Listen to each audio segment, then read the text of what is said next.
Coastal Resources and Fisheries program, we warmly welcome you all on the 19th session of the MS100 webinar series on impact of climate change on the fishery sector of Indian Sundarbans. This webinar is part of the year-long centenary celebrations of Professor M.S. Swaminathan, founder of MSSRF and a globally acclaimed pioneer in agricultural science and food security, dedicated to advancing his vision on sustainable and equitable development. The celebrations include national events, farmers and fisher meets, regional workshops, exhibitions, and knowledge sharing platform to promote the principles of an evergreen revolution and biohappiness. Through this webinar series titled Celebrating Professor M.S. Swaminathan, uh, legacy in fisheries and coastal resource management, we aim to engage experts and participants in discussion on ecosystem-based fishery management, innovative technologies, policy advocacy, integrated coastal zone management, and climate resilience in small-scale fisheries. Today's webinar topic is Impact of Climate Change on the Fishery Sector of Indian Sundarbans, which is going to be delivered by the eminent scientist Dr. Abhijit Mitra. He is currently serving as the Director of Research in Techno India University, West Bengal, and faculty member and former head Department of Marine Science and Calcutta University. Dr. Abhijit Mitra presently serves as the Director of Techno India and he has having earned as a PhD as a net qualified scholar in 1994, following a gold medal in MSc from University of Calcutta. He has contributed significantly to environmental science, biodiversity conservation, climate change, and carbon sequestration through positions with the Calcutta Port Trust and the Worldwide Fund for the Nature. His academic record includes approximately 740 scientific publications in national and international journals and 62 postgraduate level books. He has completed nearly 21 major projects addressing biodiversity loss in fisheries, coastal pollution, alternative livelihood development, climate change, and carbon sequestration. Dr. Mitra is affiliated with distinguished organizations such as PACON International, IUCN, and SIOS. He has led faculty and invited speaker roles at universities in Singapore, Kenya, Oman, and United States, and served as visiting fellow at the University of Massachusetts, Dartmouth in 2008 to deliver lectures on climate change. He has supervised 58 PhD scholars, and his present research expertise spans environmental science, mangrove ecology, sustainable aquaculture, alternative livelihood, natural science management, blue economy, climate change, and carbon credit. And today's talk highlights will cover following topics. Sir will discuss how rising sea surface temperature, salinity fluctuations, and ocean acidifications are altering fish diversity and productivity in the Indian Sundarbans. He will highlight the link between mangrove degradation and declining fish nursery grounds, emphasizing the urgent need for mangrove conservation and restoration. The talk will examine the socio-economic consequences of climate-induced fish stock depletion on coastal fishing communities, including livelihood insecurity and increased migration. He will present field-based research insights from his long-term studies on biodiversity loss, coastal pollution, and carbon sequestration in the Sundarban region. He will conclude with sustainable solutions such as climate resilient aquaculture, blue economic strategies, carbon credit opportunities, and community-based adaptation for safeguarding fisheries in the Indian Sundarbans. Now I request Sir to take over and continue the session. Okay, thank you very much. Thank you. Good morning to all the participants. Just let me know, I'm sharing the slide, whether it is visible or not. Yes, sir.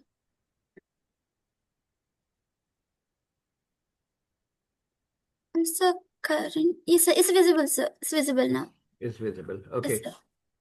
So, to all the participants, I express my thanks, regards, and best wishes. And my topic of discussion is climate change and its impact on the finfish community. Now, I am not sure that who are the participants over here, but to make it in a very homogeneous way, because maybe I am not sure whether maybe some participants from the arts, from the commerce, or from the law. So to make it in a very homogeneous way, I want to tell that I'll be restricting on the finfish community. Now, what is the difference between the finfish and shellfish? Why not the shellfish? Now, shellfish are the crabs, shellfish are the oysters, shellfish are the prawns, lobsters. These are the shellfish. Now, my topic is not going to address them. This is actually the shellfish. You can see the oysters, those who are from the Goa or from the Kerala or from the South India, oysters, and even in the South Asian countries, oyster is a very famous and delicious fruit rich in protein and antioxidants. This is a picture when I was in Barcelona just few months back. There they take the oysters as one of the very tasty and palatable dish. But these oysters, because of the climate change, they have got a calcium carbonate, and therefore, because of the climate change, what happens is that the water becomes slightly acidic towards the acidic. That means which is called the acidification, and they get corroded. Now, my topic will not address this shellfish. My topic will be addressing the finfish. Now, first, let me start with what is actually the climate change. When I tell change, is basically both positive change and a negative change. When we tell a positive change, we call it a global warming. And when we tell a negative change, we tell it a global cooling. So basically, if you understand a universal set, what we learned in class 8 and 9, set theory. So in universal set, there are two subsets. One is the global cooling and other is the global warming. So climate change includes both this. Now, these are some of the causes. Maybe can differentiate it into natural causes and man-made causes, which are actually triggering the climate change. For example, climate change is triggered by sunspots, by the magnetic storms on the sun, by the volcanoes, by the mountain building, by the continental drift. These are all the natural causes. By albedo, we have no control over them. But if you see the number of the vehicles, we are deforesting, we are doing industry, we are urbanizing, the expansion of urban development is there all throughout the world. So they are all the man-made causes. So entire climate change is triggered by several factors which can be divided into natural and man-made causes. So this is the first natural cause. These black spots you can see over here. These are the sunspots. Sunspots are created by magnetic storms on the sun. Just like the cyclone we find here in the planet or the hurricanes in the planet Earth. So similarly in sun also, several magnetic storms occur and they create some spots which does not allow the solar radiation to come from this, but from the other side, means means avoiding the spots, the flare increases because the energy is constant, so it comes from the other sources in a very vigorous way. So that causes global warming. So sunspots is one of the natural cause of the climate change. Mainly it triggers the global warming. Now you see the plate tectonics. As you all know, the Wagner's theory, we are on the asthenospheric plates and they are moving at the rate of 1 millimeter per year to about 10 millimeter per year. And because of this, tsunami occurs. Because of this, yesterday, day before yesterday, volcano occurs in Japan. I think you heard in the news also. So there is also prediction of the tsunami around Japan also. So because these are caused because of the movement of the plates. When the plates come to each other, there is a convergence, a friction. That is causing the global warming. But when they diverge from each other, when they go apart from each other, then what happens? The calcium layer gets exposed, and they draw the carbon dioxide from the atmosphere. The limestone draw the carbon dioxide from the atmosphere. In that case, the concentration of carbon dioxide in the atmosphere decreases, and therefore global cooling occurs. So divergence causes global cooling, convergence causes global warming. This is the second natural cause, which is known as which can be referred to as the plate tectonics. See, these are the examples of the plate tectonics. 200 million years ago, there was no India, no China, no Vietnam, no USA, nothing. There were only two supercontinents, Laurasia in the northern hemisphere and Gondwana land in the southern hemisphere. Gradually, in 80 million years ago, India came into scenario. So why this is the splitting? Again, the same answer, plate tectonics. The asthenospheric plates are moving apart from each other. Somewhere there is divergence, somewhere there is convergence, somewhere there are breaking. So these are actually changing the morphology of the earth. These are actually changing the anatomy of the earth. Means from inside the earth is also changing. If you see the seabed, there is a great means expansion. You see the mid-oceanic ridge. These are the anatomy, just like the stitches, and the continents get apart from each other. So this plate tectonics is the second cause, natural cause, I mean to tell that natural cause of climate change. This is just an example where you know that this is the tilting of the Ganga basin towards the Bangladesh, our neighboring country, and that's why most of the flow is towards the Bangladesh, and that is causing a rise of the salinity towards the Indian part compared to the Bangladesh part, and we are losing the Sundari tree, the heritidiforms, which the mangrove, which is a lover of the salinity. Well, I mean, which is a lover of the fresh water, low salinity. So in Bangladesh, it is flourishing too much, but in Indian part, we are losing the Sundari or the heritidiforms. The third cause of the climate change is the albedo. Albedo is the reflectivity of the Earth's surface. When the sun's solar energy comes, if you are in the glacier region, if you are in the Himalayan region, if you are in a snow peaked or in a snow covered mountain, the total radiation will be reflected back. And in that case, you feel global cooling because there is nothing to be absorbed. This is albedo, the third natural cause. But if you are in a marshy land, what will happen? The solar radiation will be retained, absorbed, and that causes more humidity and a sort of warming effect. So the substratum, the nature of the substratum, actually is justifying the albedo, and this is causing a change in the temperature. The fourth natural cause is volcano. Everyone knows that in volcano there is a molten lava comes out, fire comes out, then several gases comes out, and it causes global warming, but not really. It causes global cooling. Why? Because whenever there is a volcano, there is a layer created by the volcanic gases and the water vapor. This is known as the haze. Haze is just like the mirror. The reflecting surface of the mirror is towards the sun. And therefore, whatever the solar radiation comes, it is reflected back again to the space. And therefore, the earth below it does not get any type of radiation. In that case, global cooling occurs. It has been documented that in Mount Pinatubo in Indonesia, there was in 12th June 1991, there was a big volcano. And after that, there was a reduction of 3 to 5 degrees centigrade in Indonesia in and around the Mount Pinatubo region. This is because the haze is not allowing the solar radiation to come to the Earth's surface, causing global cooling. So this is the fourth cause, natural cause. These are the four important natural causes of climate change. Now coming to the next cause, you can know that how the vehicles have increased.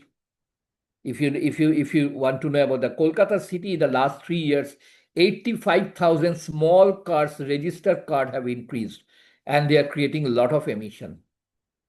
And that is creating a global warming. So this is actually the graph is telling that how the number of cars and the carbon dioxide concentration has increased. And you know what is the safe limit of carbon dioxide concentration in the atmosphere? It is 350 ppm, 350. But now in Kolkata, it is now 413 ppm. And if you go to the site of the NASA, you will see it has become 421 to 422 ppm. It is the average global carbon dioxide concentration. Just think, 350 ppm is the safe level, and we have crossed 400 ppm. So this is a dazzling example. This is a real-time example that how the vehicles, deforestation, urbanization, industrial development have increased the level of carbon dioxide in the atmosphere. Now, what are the effects? Coming to the effects. Sea level rise, temperature rise, acidification of the ocean water. I have already told you, if there is more carbon dioxide dissolves in the seawater, forms carbonic acid, and therefore it splits into H plus ion. And more is the hydrogen ions, less is the pH. So these are the acidification of the ocean water is caused by the increase of the carbon dioxide in the atmosphere. Then the alteration of salinity. For example, if the carbon dioxide is more, there is global warming. In that case, the glacier will melt and the Himalayan glacier will flush their fresh water into the riverine system, and it will come to the estuary, it will come to the sea. There will be the less salinity. In some area, there may be high salinity because of the sea level rise. So there is alteration of salinity. I have not told that there is decrease of salinity or increase of salinity. Change of salinity may be there as the effect. Then coral bleaching. You know, the under the ocean there is a beautiful paradise, the coral reefs with beautiful colors. But if there is an increase in the temperature, the symbiotic algae present in the coral, known as the zooxanthellae, they die, and therefore the coral becomes white in color. That is called coral bleaching. There is an impact on the agriculture, there is an impact on the fishery, and also on the human health, because if there is warming, lot of malarial parasite, dengue, all these diseases occur. So these are some of the effects of the climate change. This is the study area. Already it has been told that I'll be concentrating on Sundarbans. So Sundarban is at the apex of the Bay of Bengal. I'm not sure how many of you have come to Kolkata, how many of you have come to Sundarbans, but if you come here in Sundarbans, you have to take the permission of the forest department, because there are a lot of tigers in that area, and it is very difficult to go into the core area because they give a forest guard compulsory to go inside the core area.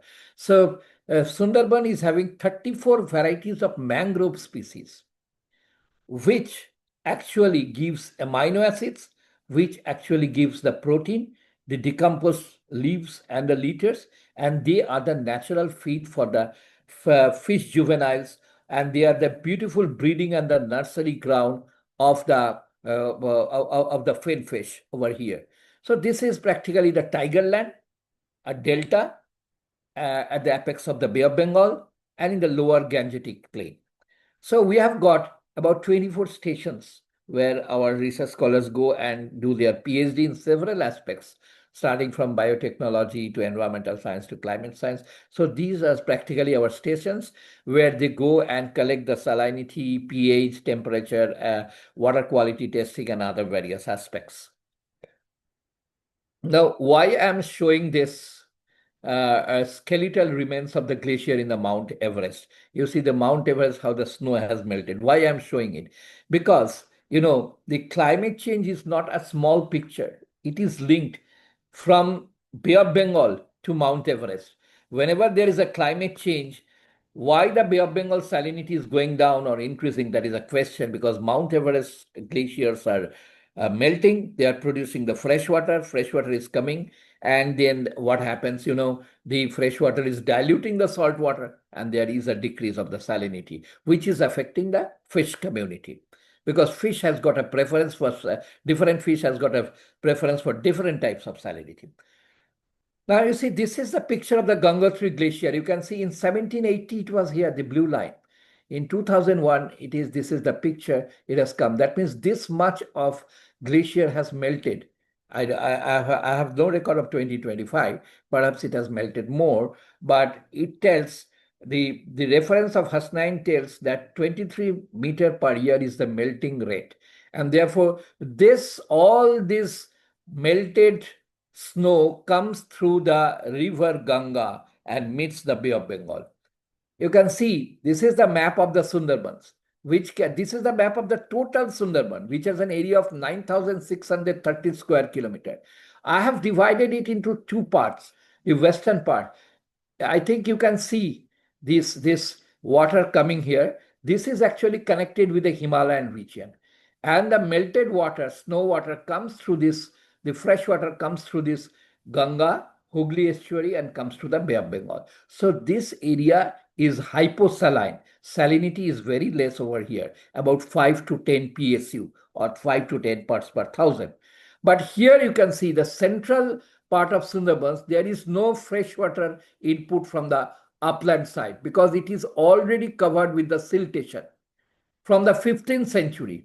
And therefore, this area is receiving only the saline water from the Bay of Bengal, and there is also a sea level rise. So in both the area there is sea level rise, but here the sea level rise is being balanced by the fresh water. But here there is no freshwater input to balance the sea level rise, and therefore this area is hypersaline. Too much salinity, where the salinity here is 5 to 10 PSU or 5 to 10 parts per thousand. Here it is touching about 30 to 32 PSU. So you can easily tell about the salinity difference of these two areas and how the fish population is affected, how the fish diversity is affected in these two areas. Now, this is in both the sectors, whether it is in the western or the central sector, the temperature increases at the rate of 0.5 degrees centigrade per year. And the pH also decreases. These are uniform. Temperature increases, pH decreases in both areas because of the rise of the carbon dioxide. But the salinity is different.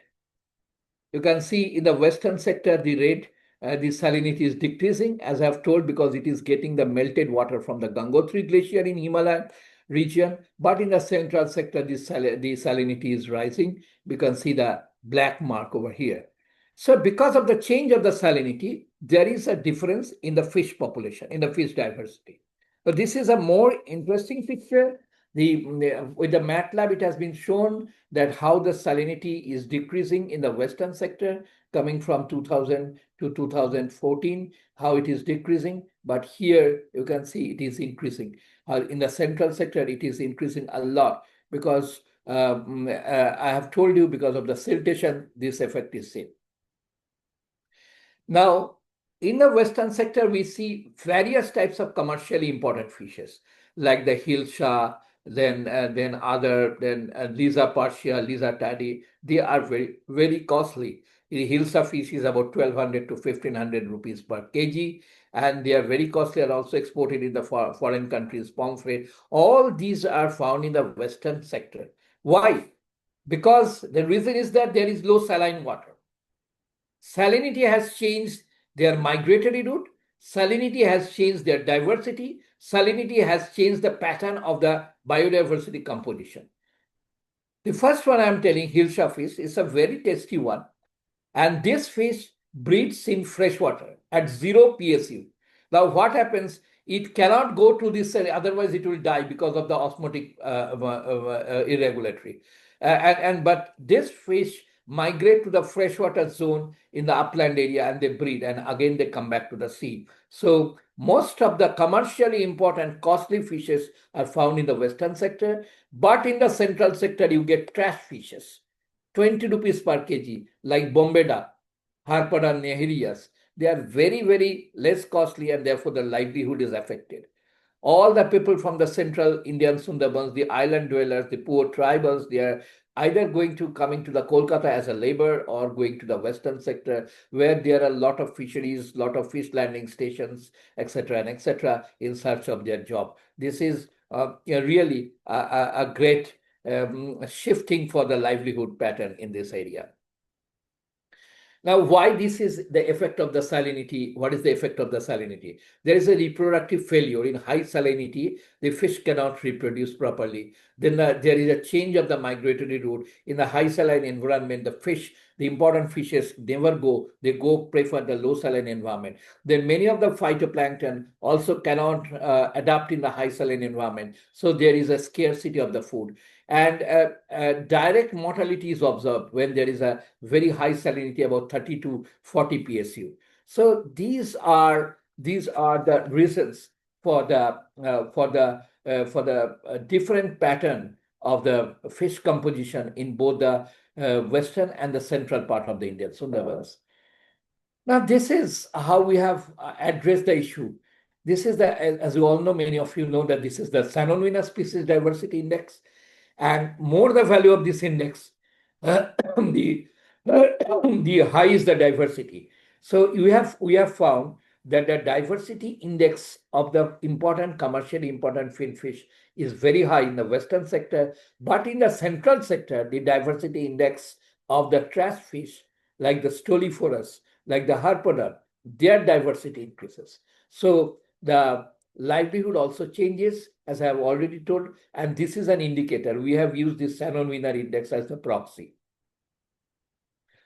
So these are the situation of both the central sector. You see in the central sector how the commercially important fishes has decreased, because you see the blue color on the bar, it is decreasing from 4 to 2 to 1.5 to 1. The commercially important finfish, which are actually which have the value in the market, they are decreasing, but in the trash fish is increasing. So this is a very interesting picture we have found in Sundarbans because of the difference in the salinity.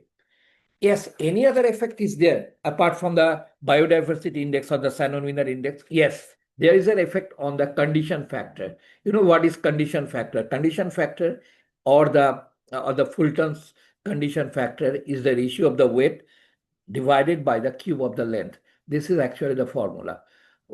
K is the condition factor, weight divided by total length cube multiplied by 100, it is the condition factor. So more is the value, better is the health of the fish.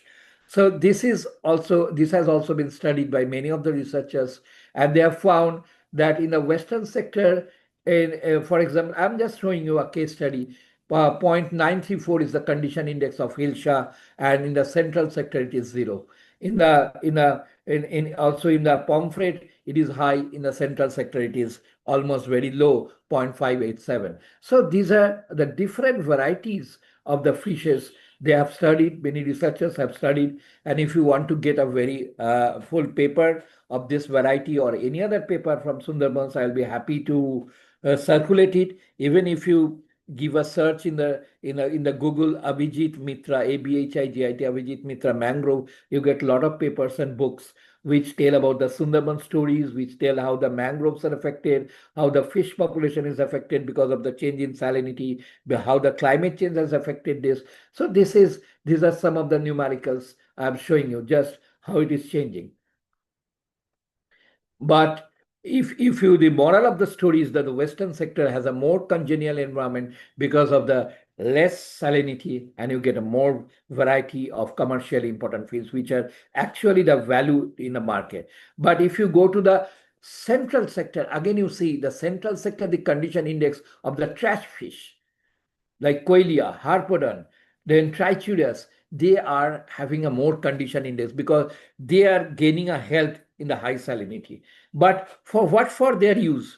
They are used only for the poultry feed or as a fish feed population, fish feed preparation. You know, the fish feed is made up by grinding the trash fishes.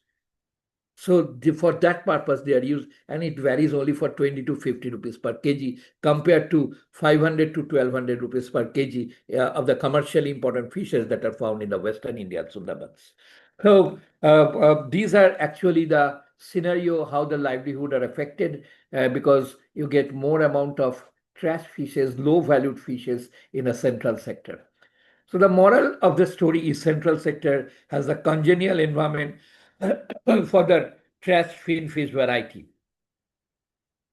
Now this has been studied by Python because now we are doing a machine learning to know the condition and how it is changing with time. And finally, when we are getting a data of, say for example, 30 years, we go for the forecasting also. If you are interested, I can send you some of the forecasting pictures that what is going to happen in 2050. So I'm not going in details, but these are the graphical pictures that which are showing that how the trash fishes are increasing in the central Indian Sundarbans. And this is actually the regression equation where you can see that whenever there is an increase of the salinity, there is a decrease of the condition factor. Again, I repeat, condition factor is the ratio of the weight divided by length cube, total length cube multiplied by 100. So whenever there is an increase in salinity, you can see from 0 to 5 to 10 to 15 to 20, there is a decrease in the condition factor. You can see from this graph both the polynomial equation and also the linear regression equation you can see. So these are some of the models, how the hypersaline environment affects the condition index of the fish, whether it is a trash fish or whether it is the commercially important fish. But this graph represents the commercially important fishes. Now, so far I have told you, I will just take few minutes more. So far I have told you about the wild fishes, those fishes which are available in the estuaries of Sundarbans or in the Bay of Bengal. But these now are coming to the culture system. Some of the ponds have been selected by the farmers where we have made a very rigorous study. You can see the a picture from the drone. These are the 4 ponds where we have made the study on the polyculture. Here also we have found the same thing. With the increase of the temperature, with the increase of the salinity, the condition index has decreased.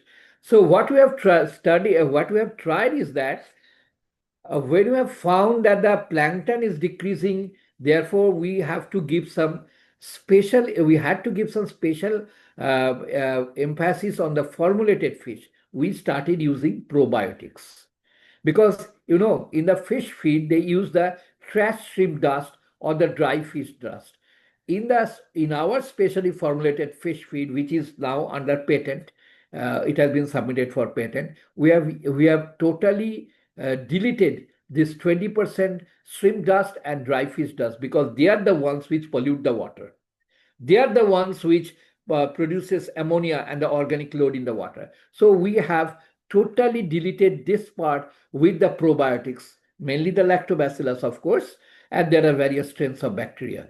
And then we have formulated the fish, and then we have found that there is a good growth in terms of condition index, in terms of the Sanonia species diversity index, and this is the societal benefit of the present research, which aligns with the SDG 14. It provides food security, environmental security, because when we are not using the trash fish dust, when we are not using the shrimp fish dust, that means there is a very low generation of ammonia and organic load, and therefore there is the issue of environmental security is taken care of. Then when people are using this formulated feed, we have taken some self-help group from Sundarban areas. So poverty eradication through rural livelihood upscaling is also an important issue. These are the societal benefit of the present research. Now, this study is applicable for all types of fishes. We have used formulated fish not only for the fin fish, also for the Peneus venami. Also, we have used for the Peneus monodon, but now Peneus monodon is not cultured. It has been replaced by Peneus venami. So this has been found to be a very good, found to give a very good result. The immunity power perhaps has increased, leading to the more resistance of the fish to the diseases. I personally believe that this way there may be some controversy and confusion. I will ask for the questions. And if you are interested, you can take my WhatsApp number, 09831269550. And my mail is also there. If you are interested in some more paper works or the research works, I'll be happy to collaborate with you. Thank you very much. Thank you, sir. Sir, I welcome all the audience. If anyone has any questions, they can just proceed further and they can ask, sir.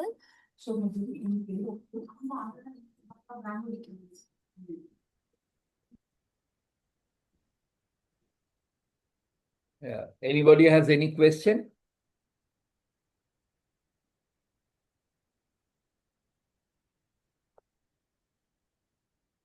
So I think there is no question because any of you has ever visited Kolkata or Sundarban? I think no. Sir, Hello. am I audible, sir? Yes. Yes, sir. Sir, I would like to ask like audience if they have any questions, sir. Yeah, Sir, definitely. I'm waiting for that. If the audience ask any question, but all have kept their mic in a mute condition. yes, sir.